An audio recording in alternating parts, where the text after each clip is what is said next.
witnessing a lot of things going on in Washington, D.C. that has caused us to pause for a moment and wonder, who are those guys in Washington, D.C., and what are they doing? And as we witness the Tea Parties and the 9/12ers and the grassroots movement coming into existence in America, they're coming into existence because there's an opportunity for them to express their freedoms and express what the Constitution gives them, the right to assemble, to peaceably assemble, and to demand redress. And so what we're seeing is that men and women across this country are engaged. And their engagement is because what they are witnessing in Washington, D.C.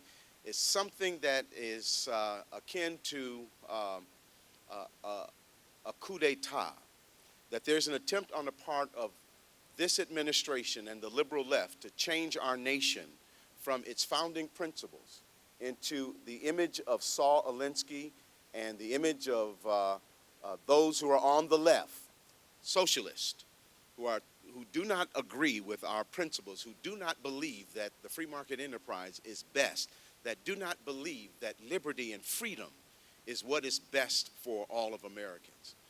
And that means they disagree with the founding principles that were framed for us by our founding fathers. And inside the Declaration of Independence is the launching pad for those principles. These next few words, I think, is where you and I have an obligation and responsibility.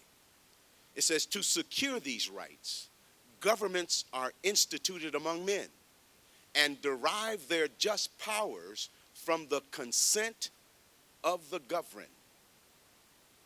And whenever a government or any form of government becomes destructive to that end, it is the right of the people to alter and or abolish it. The it there is the government. And so there's an obligation, there's a stewardship responsibility that you and I have to examine the movement and examine what the government is doing. And what we see happening now in Washington, D.C.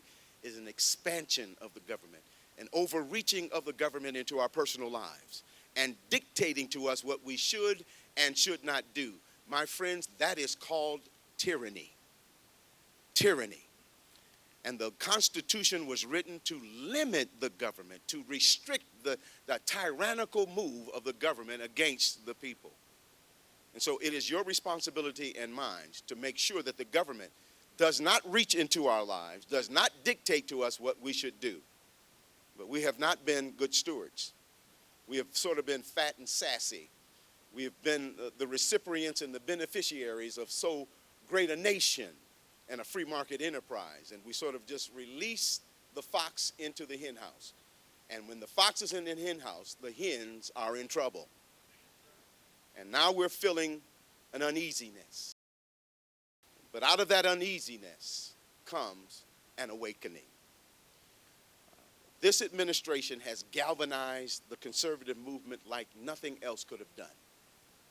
And they have galvanized us, and they are moving us to respond. But the challenge of our response, and I want you to listen carefully, is that our movement must be targeted and focused in such a way that we can resist and repel what the left is attempting to do to us.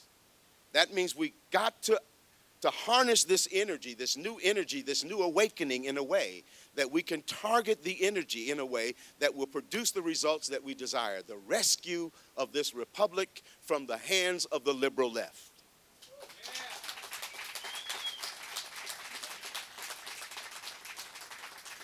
Men and women, we do that when we are informed and educated. Information asks and answers the question, what's going on? And we need to allow for information, because that's the thing that's going to help us to focus our energy. If you don't know what it is that you're fighting, you will lose the fight. Education asks and answers the question, why is this happening?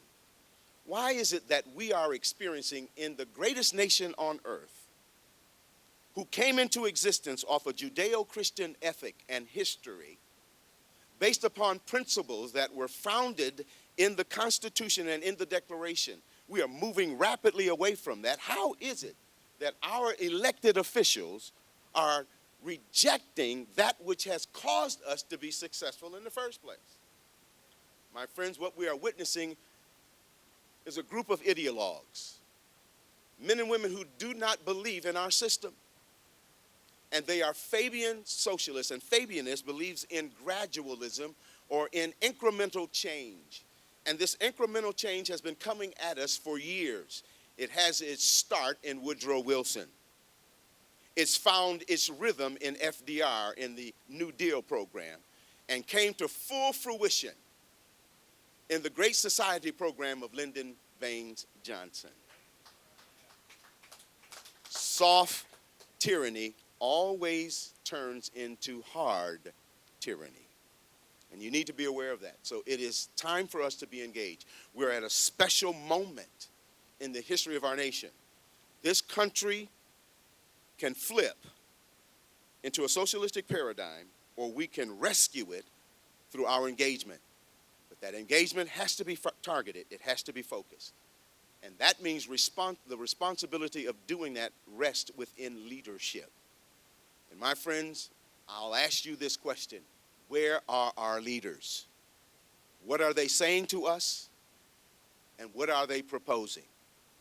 I submit to you that the leadership needs to know that there is a desperate need, a screaming need for us to put together a strategy that is to rescue this nation and to also fulfill within our destiny the purposes that are founded in the Constitution.